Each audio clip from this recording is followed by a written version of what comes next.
Assalamualaikum warahmatullahi wabarakatuh. Halo Sobat Adiaksa.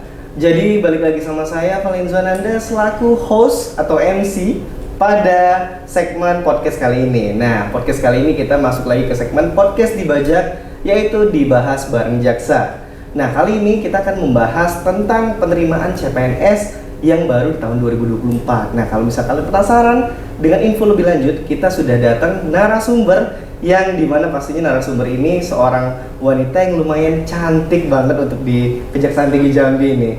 Kita langsung sambut aja Ibu Asisten Pembinaan Kejaksaan Tinggi Jambi. Nah, boleh perkenalkan diri dulu, Bu? Saya Rosalina Sidabariba, Asisten Pembinaan pada Kejaksaan Tinggi Jambi. Sebelum menjabat sebagai Asisten Pembinaan, sebelumnya saya Kepala Kejaksaan Negeri Cimahi, Jawa Barat. Jawa Barat. Jauh deh ke Jambi ya, sambil jalan-jalan Bu ya. Nah, di sini kan kita kan membahas tentang penerimaan calon pegawai negeri sipil kejaksaan tahun 2024 nih Bu. Nah, mungkin banyak teman-teman Sobat Adiaksa yang mau daftar cuman nggak tahu nih formasinya di tahun ini tuh ada berapa Bu. Nah, ini jadi tahun ini tuh ada berapa banyak rekrutmen Bu CPNS Kejaksaan tahun 2024 ini Bu? Ya, jadi Kejaksaan memang saat ini sangat membutuhkan banyak SDM ya untuk mendukung kinerja dari Kejaksaan. Ya, dari kita Kejaksaan RI itu membuka formasi sebanyak 9.694 formasi untuk lulusan S1, D3 dan SMA. Ya, yang terdiri dari 35 jenis jabatan. Banyak.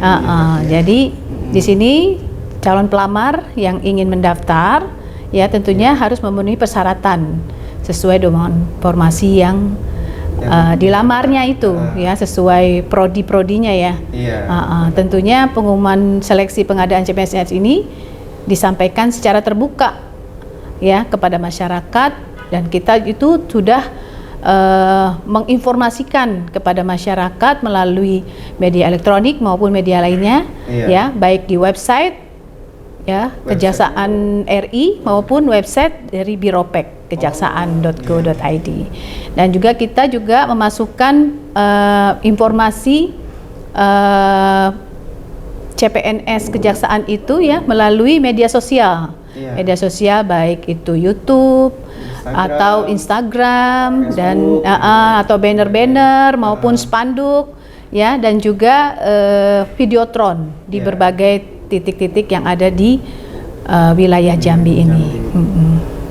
Oh gitu Bu. Nah, kalau misalnya kan berarti banyak banget nih, hampir 10.000 formasi berarti Bu ya. Nah, kalau misalnya untuk waktu pendaftarannya itu Bu dimulai dari kapan Bu? Dari waktu pembukaan sampai waktu penutupan pendaftarannya ini Bu?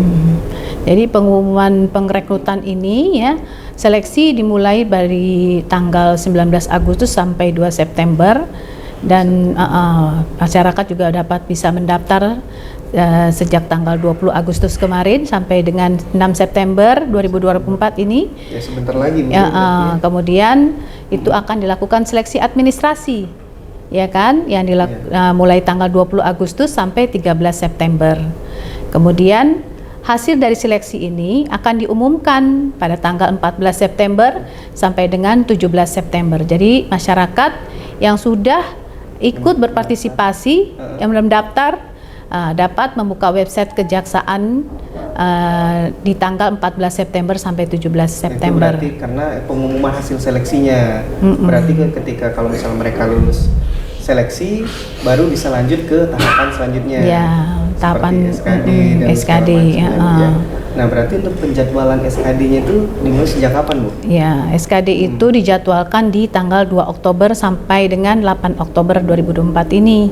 Dan pelaksanaannya itu di tanggal 16 Oktober sampai dengan 14 November 2024. Berarti kurang lebih hampir 1 bulan, Bu ya? Iya. Oke. Nah, kan mungkin banyak teman-teman juga yang nanya untuk syarat, persyaratan, formasi ini kan ada banyak nih Bu. Nah, itu tuh mungkin bisa disebutin Bu apa aja tuh syarat persyaratannya itu Bu? Dari 9.694 formasi itu ya dibagi menjadi 2 kategori, yaitu CPNS tenaga teknis dan CPNS tenaga kesehatan. Ya, jadi CMS tenaga teknis ini dan tenaga kesehatan ya, masyarakat itu dapat membuka langsung apa aja persyaratannya dan apa aja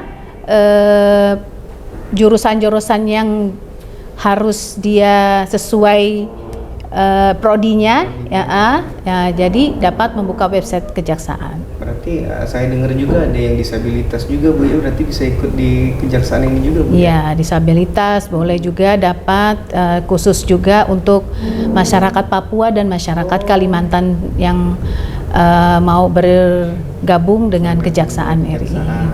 Kan itu Bu, mungkin banyak juga nih Sobat Adiaksa atau pelamar-pelamar yang lain itu bertanya bagaimana tata cara pendaftarannya Bu. Kan ini kan biasa banyak tuh yang website bodong atau yang orang menjanjikan ini bisa daftar ke ini tapi dengan cara bayar dulu di awal gitu-gitu Bu.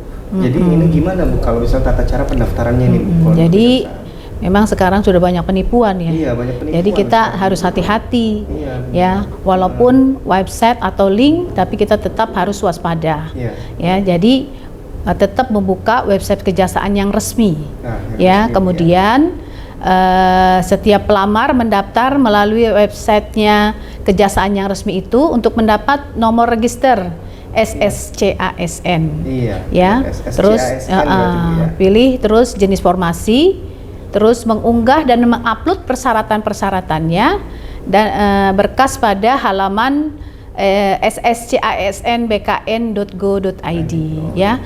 Dan sebelum submit pastikan pelamar memilih lokasi ujian sesuai dengan domisili pelamar ya. Kemudian pas sudah yakin lokasi ujiannya itu di mana, baru bisa mensubmit dan lakukan seleksi administrasinya. Oke, berarti untuk website resminya itu di sscasn.bkn.go.id. Berarti selain itu berarti bukan Bu ya. Kita harus hati-hati Bu ya dengan penipuan-penipuan ini Bu ya. Nah, terus mungkin selanjutnya Bu, tahapan-tahapan seleksi kejaksaan ini apa aja nih Bu? Mungkin dari tahapan awal kan kita tahu nih seleksi administrasi Bu. Nah, mungkin setelah seleksi administrasi mungkin banyak yang nanya, Bang, ini apalagi nih yang untuk setelah administrasi, ataukah CAT dulu ataukah kesehatan dulu dan segala macam itu. Jadi setelah calon pelamar itu memasukkan administrasinya, ya administrasinya itu akan dilakukan seleksi oleh verifikator, ya. Kemudian verifikator itu akan menyeleksi tuh berkas-berkas yang sudah diupload oleh calon pelamar, ya. Kemudian pelaksanaan setelah kalau memang tidak ada kesalahan dalam penguploadan dokumen yang sudah sesuai persyaratan, ya, baru bisa nanti diinformasikan mana yang memenuhi syarat dan mana yang tidak memenuhi syarat. Kemudian calon pelamar yang memenuhi syarat itu nanti akan mengikuti seleksi kompetensi dasar atau kita sebut SKD tadi.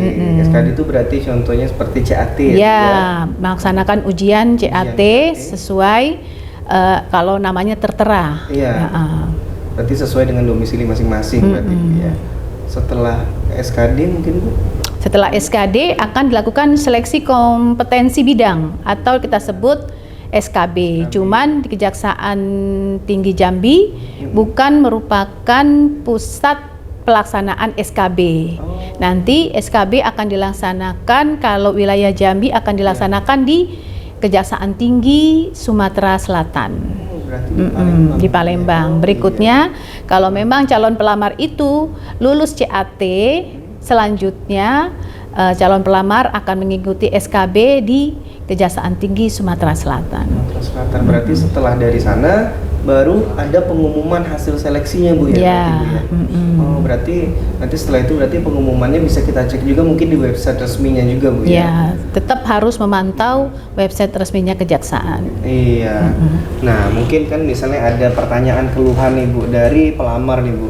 Ini bisa bertanya kemana nih Bu? Misalnya orang ini bingung nih, aduh mau nanya kemana nih ya? Mana jam 12 malam atau kayak gimana gitu kan Bu? Itu mau nanya kemana itu Bu? Jadi kita panitia seleksi menyiapkan helpdesk, ya. Jadi calon pelamar itu bisa menghubungi ya call center dari jam operasional mulai dari jam 8.30 sampai jam 16. Nah, mungkin kan ada banyak ini Bu dari yang pendaftar ini Bu. Mungkin mereka ini kan kebingungan dalam melakukan seleksi administrasi ini, pendaftaran di awal.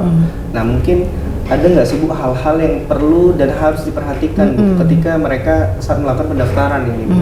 Jadi ada beberapa pengalaman ya, pengalaman panitia-panitia pada saat calon pelamar banyak yang mengalami kendala dalam pelaksanaan, cuma tidak bertanya kepada helpdesk, sehingga dia mengupload persyaratan-persyaratan yang salah. Nah, supaya tidak terjadi demikian, mungkin dapat masyarakat Jambi khususnya ya bisa memperhatikan pada saat pengisian nama. Nama yang diisi itu harus sesuai dengan ijazah yang digunakan saat mendaftar. Pastikan tidak ada penambahan atau pengurangan atau perubahan nama. Ya. Terus pada pengisian tempat lahir, juga tempat lahir harus diisi dengan nama kota atau kabupaten yang benar. Untuk daerah pemekaran, pastikan tempat lahir mengacu kepada wilayah administrasi terbaru. Berarti harus berpacu kepada KTP juga, Bu? Iya. Kemudian tanggal lahir. Tanggal lahir juga harus sesuai dengan yang tertera di KTP. Pastikan tidak ada kesalahan penulisan tahun, bulan maupun hari.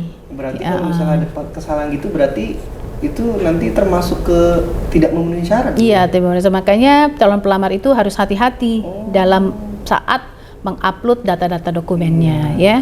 Kemudian ada gelar juga atau titel. Saat mengisi nama tidak boleh menambahkan gelar atau titel yang di belakang nama, meskipun di KTP gelar tersebut tercantum, gitu ya.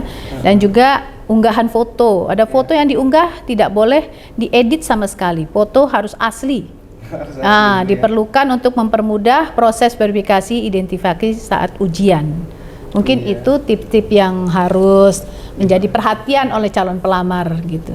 Supaya mereka saat melakukan seleksi administrasi itu udah insya Allah pasti bakal lolos ya, memenuhi syarat. Memenuhi syarat Bu ya, karena kalau misalnya kita daftar tapi kita gagal di awal kan berarti ya karena kecerobohan kita sendiri, kenapa kita tidak mencari tahu info lebih lanjut atau bertanya ke helpdesk gitu Bu ya. Nah mungkin untuk yang terakhir nih Bu, mungkin ada kiat-kiat mungkin dari Ibu untuk kepada CPNS atau pelamar yang mau melamar di Kejaksaan Tinggi Jambi atau di Kejaksaan di seluruh Indonesia. Kiat-kiatnya apa aja nih? Kiat-kiat yang perlu dipersiapkan pastinya harus sehat dulu. Iya. Kita harus sehat jasmani dan rohani. Kemudian menyiapkan dokumen-dokumen dari sekarang ya. Misalnya seperti kan ada persyaratannya, salah satunya tinggi badan dan berat badan harus ideal. Nah itu BMI, yang memberikan keterangan itu harus dokter yang mempunyai NIP. Nah itu salah satunya. Kalau misalnya dokter yang di NIP yang tidak ada NIP, itu tidak diterima karena salah satu persyaratannya itu. Itu salah satu contoh, ya kan? Jadi makanya perhatikan sedetilnya persyaratan apa sehingga dokumen yang kita upload itu tidak salah. Kemudian itu untuk kelengkapan berkas ya. Tapi untuk untuk diri pribadi, akademisi ya kan, akademisnya itu lebih banyak mempelajari atau biasakan ngikutin ya soal-soal yang tryout yang sebelumnya lah gitu, atau mengikuti ini untuk kemampuan dirinya itu lebih terbiasa nantinya menjawab CAT-nya nanti. Terus berarti nanti Bu bakal ada wawancara Bu ya? Berarti kalau misalnya itu kan kalau CAT-nya udah lulus dulu CAT, karena di situ nanti ada wawasan kebangsaan, ada nanti juga pengetahuan umum, akademis gitu ya. Mungkin itu. Berarti harus dipersiapkan semuanya dari segi kesehatan, mental, pikiran, dan juga dari segi akademis juga Bu ya. Nah, jadi kita di sini udah mendengar cukup banyak jawaban dari Ibu Asisten Pembinaan Kejaksaan Tinggi Jambi yang dimana udah detail banget ngejelasin tentang informasi penerimaan CPNS tahun 2024 ini.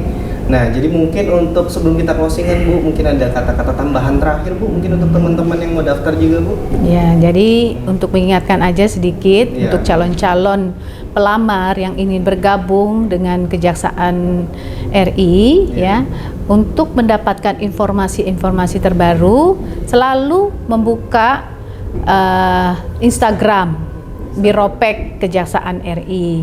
Jadi tidak ketinggalan informasi-informasi apa yang terbaru, ya kan? Jadi supaya jangan ketinggalan dan juga lengkap pada saat mengupload dokumen-dokumennya. Oke, nah mungkin segitu aja video di segmen kita kali ini, Bu, yang dimana Ibu Asisten Pembinaan sudah meluangkan waktu kerjanya yang cukup sibuk, Bu. Jadi kita minta terima kasih banyak. Terima kasih Ibu, juga buat tim Penkum ya, sudah mendukung kegiatan seleksi CASN kita Kejaksaan RI ini. Iya, siap, kita sama-sama saling berkolaborasi, Bu, untuk membawa kejaksaan lebih maju lagi, Bu. Oke, Bu. Jadi terima kasih banyak kepada Ibu Asisten Pembinaan Kejaksaan Tinggi Jambi. Semoga Ibu sukses selalu dan semoga Ibu bisa cepat-cepat promosi lagi, Bu, ya. Amin. Oke, mungkin segitu aja video dari mungkin segitu aja video dari segmen kali ini, di mana podcast dibajak dibahas bareng jaksa bareng sama asisten pembinaan Kejaksaan Tinggi Jambi. Sampai ketemu di segmen podcast selanjutnya. Bye bye. Bapak ke kamera, Bu. Bye bye. Ini udah mati. Oh, kamera itu. Bapak ke kamera tengah, Bu. Bye bye.